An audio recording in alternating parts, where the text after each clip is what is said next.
সবাই কেমন আছো? আমিও ভালো আছি।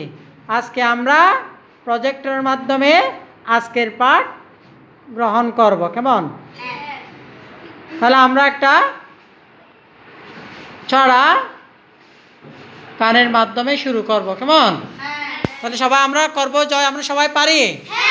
ঠিক আছে, তাহলে আমি 1 2 3 বলে আমরা একসাথে শুরু করব। 1 2 3।